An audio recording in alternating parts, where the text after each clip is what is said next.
Welcome to Rogue Insights provided by Prime Rogue Inc. Today we're going to talk about the likely global fallout from Israel's coming strike on Iran should it attack Iranian oil facilities. My name is Kevin Duska. I'm the president of Prime Rogue Inc. We're a Calgary-based geopolitical risk analysis firm. We'd love it if you drop us a follow, hit the like, share, comment, etc. But as you know, if you're watching this, Iran launched what is probably the largest ballistic missile attack in history on Israel in the last week. Most of the missiles were either intercepted, a few hit some parts of north of Tel Aviv and a few other parts of the country, a few impacted an airbase. No known casualties except for a gentleman who I believe was killed by the missile after it detonated. It kind of fell on his head, which is very sad. But we are anticipating an Israeli retaliation, and the two questions are whether or not it's going to attack Iranian nuclear facilities or Iranian oil facilities. And both of these could have potentially significant implications for the Iranian government, the Iranian regime, and the Iranian economy. For context, Iran produces about 3.2 million barrels of oil per day. It's the sixth largest producer of oil in the world, but it's under immense sanctions right now. So in terms of actual exports, it exports between about 800,000 and 1.2 million barrels per day. That said, and as we can see if we look at this map over here, Iran controls basically the north side of the Strait of Hormuz. If you look at this map right here, you see Iraq, Saudi Arabia, the United Arab Emirates, Qatar. They're all on the south side. Iran has the largest naval force in the region, save for America's constant presence there, and has the ability, and has in the past, disrupted oil exports through the Strait of Hormuz. So this is kind of a massive choke point in the global oil economy where 20 to 25% of global oil supplies pass on a daily basis. So we have to remember, Iran is a large producer, so any Israeli attack on it will probably lead to a spike in global oil prices, and we'll get back to that as well. But should Israel attack these assets, Iran could use its naval force, which are not amazing, but which are functional, to create disruption of oil exports from the Strait of Hormuz, potentially leading to a far more significant crisis. Now, if we look at Iranian oil facilities themselves, Karg Island and the Karg Island terminal is the main spot from which exports take place. About 28 million barrels per day, 90% of Iran's oil exports. Other important sites are the Persian Gulf Star Refinery, the Bandar Abbas Refinery, and there's also a terminal down in Bandar Abbas, which is on the Strait of Hormuz, the Tehran Refinery, and the Abadan Refinery. But the Persian Gulf Star Refinery and the Karg Island Terminal are the two main cogs in the proverbial wheel of Iranian oil production. So if we consider what would happen if Israel were to attack these facilities, there's somewhat of a paradox going. On the one hand, if you look at competitors like Saudi Arabia, the Emirates, and other regional OPEC states, they would actually benefit economically from reduced competition if Iranian oil output was crippled or harmed. But at the same time, if Iran was to close off the Strait of Hormuz and dramatically harm these countries' oil exports, that would be a massive issue for these countries and the global economy, which is perhaps one of the reasons why the Biden administration is pushing Israel to not attack these facilities. Now, given that 21 million barrels of oil a day pass through the Strait of Hormuz, 30% of the world's seaborne traded oil anyway, if production, not necessarily Iranian production, but if transit of oil through the strait was disrupted for anything more than a few days, we could see oil prices go up by 30 to 40% within weeks. And I'll show you more for that later. But taking the example of the 1980s tanker war, when Iranian forces were attacking Gulf tankers, Persian Gulf tankers throughout the area, this led to a massive spike in the price of oil. And if the Revolutionary Guard naval components were deployed to harass or block oil shipments passing through the straits, in spite of the fact that there is a U.S. presence there right now, that could create a very, very significant challenge. If we look at this historical graph of historical price shocks related to oil, we're beginning in the 1970s when the Arab oil embargo started. We can immediately see a price shock from sub 20, and again, these are in constant $20-13 to over 60.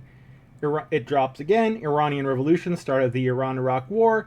We go from 50-something to $100, and it drops back down to the mid-20s throughout the late 1980s into the 1990s. Gulf War happens. We go from about $30 a barrel to $60 a barrel. Again, drop down, 9/11. And since 9/11, up till the global financial collapse, we were on kind of a massive, massive upwards trajectory where oil hit 140 a barrel, which led to a massive shock at the pump. Then decreased. But guess what happened? When it decreased, OPEC, the Organization of Petroleum Exporting Countries, cut production massively. And this coincided with uprisings in Egypt, Libya, the Arab Spring, the Syrian conflict, and we see another spike. In other words, any disruption of the political order in the Middle East touching oil-producing states has a tendency to hit you at the pump. So if Israel is to attack Iranian oil facilities, there's a very, very significant chance that we could see disruptions to global oil flow and an increase in the price that you pay for oil on a daily basis. Now, if we want to look at this from the lens of the Middle East, we have some players like Turkey and Qatar who kind of have a more neutral stance, to say the least, towards Israel. They might actually attempt to, either mediate some kind of ceasefire, which I doubt Israel would ever accept, or even to benefit from the spike in oil prices. On the other hand, Iraq, Syria could face further destabilization. Iraq, for example, is deeply intertwined with Iran, both through the Shia militias and its reliance on oil exports. So there are a wide variety of potential consequences that could accompany an Israeli strike on these Iranian oil facilities. Moreover, and although they've faced significant degradation, especially since the death of Hassan Nasrallah, Iran does have a well-established network of proxy forces throughout the Middle East. Hezbollah, Hamas, we can look at bring a map up here. Basically, if you look at Lebanon, Syria, Iraq, Iran, Yemen, these are all basically countries that, or there are subnational groups within these countries that are willing to do Iran's bidding. So if Israel were to strike at Iran's nuclear program, we might see destabilization in these countries simultaneous to them launching more rockets and missiles at Israel. Would the Iron Dome likely shoot all of these down, or a large proportion of them down? Iron Dome, David Sling, Arrow 2, Arrow 3, THAAD, etc.? The answer to that is absolutely. But that would also give Israel pretext for another round of escalation. And if they went, say, at the oil program this time, maybe next time it would be the nuclear program. And we're back into the spiral model of conflict that I discussed in our last video pertaining to escalation. And I'll link that down in the description below. But yeah, if we saw these proxies not only attack Israel, but also attack production of oil or transport in Saudi or the UAE, this would be 10% of global oil production. Oil prices could hit $150 a barrel if a perfect storm occurred. So there is every reason to believe that an Israeli attack on Iranian oil production would be absolutely devastating to the global economy, which again is probably why the Biden administration is trying to compel Israel not to do so. But from a domestic point of view, just like we saw in the 2006 Lebanon war, and as we discussed in our video on the rally around the flag effect that's occurring surrounding Bibi Netanyahu right now, there'd probably be a short-term boost in public support just because Benjamin Netanyahu would get, that rally effect, where ordinary Israelis, even those who oppose him, would lend their support for what they would see as a pretty cool action. But as things are going with, Israel still occupied in Gaza, starting limited operations which aren't that limited in the north, and facing the potential for strikes from Iraq, Syria, Yemen, greater strikes, the IDF, especially its Air Force, could be stretched pretty thin. One of the challenges that's facing Israel as it pertains to retaliating against Iran without American support is aerial refueling. If I'm not mistaken, Israel only has 7 to 10 tankers, which means that it can't just send its whole Air Force to attack Iran. Or rather, any strike package would perhaps be limited to the sites that I've spoken about. For example, Karg Island, the Star Refinery, maybe Bandar Abbas would also be rational to kind of try to get as much of the Iranian exports down.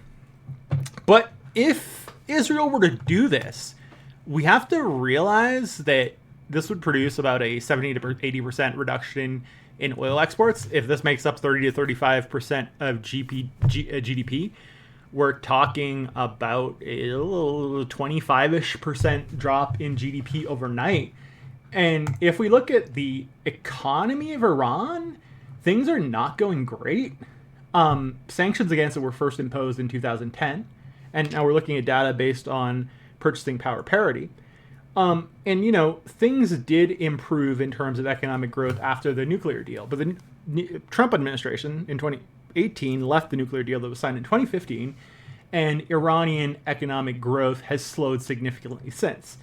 If we want to look at the price of the rial, or the value of the rial during that time, this is the number of US dollars you could buy with 1 million rial in the open market in Tehran from 2012 to today.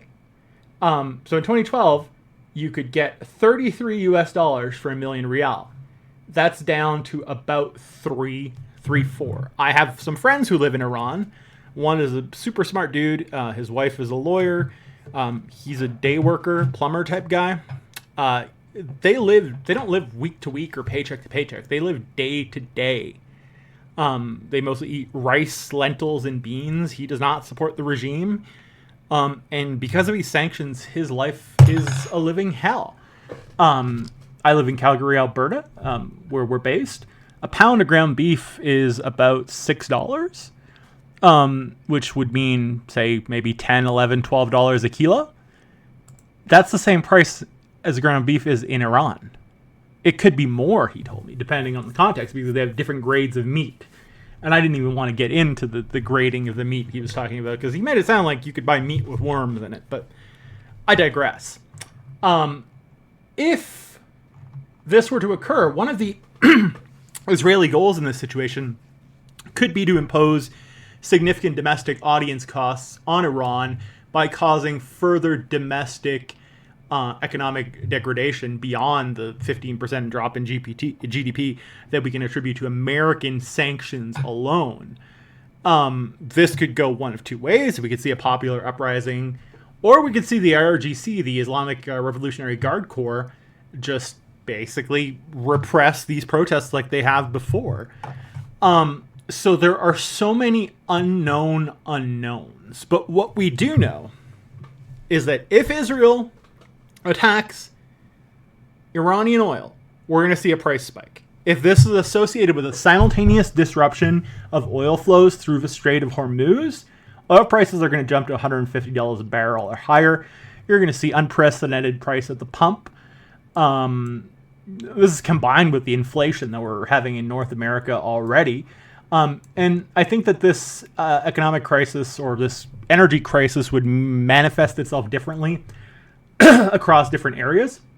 With the Russian invasion of Ukraine, Europe is already kind of lost its supply of Russian oil, so any major disruption would probably lead to a 20 to 30% price increase in gas and oil in Europe proper.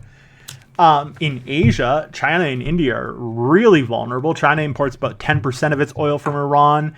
So the potential for China is not only that it would see higher prices at the pump, but also GDP growth could decline if Iranian oil imports by it due to reduced exports decrease significantly, because it would not be able to grow GDP at the same rate.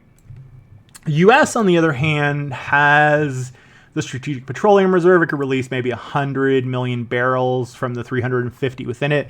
But that would be a short-term solution that wouldn't necessarily insulate the country from the more global price shock that would arise. So we could see a lot of American financial market disruptions. On the one hand, we could see oil and gas commodity prices increase, but on the other hand, we could see the stock prices of American and Canadian, too, energy companies decrease significantly. So the potential economic fallout from this, whether it's in North America, Europe, Asia, Turkey, Pakistan, Sri Lanka, all these places experiencing hyperinflation or significant rates of inflation, all the while oil prices go up, that's not a good situation for global stability.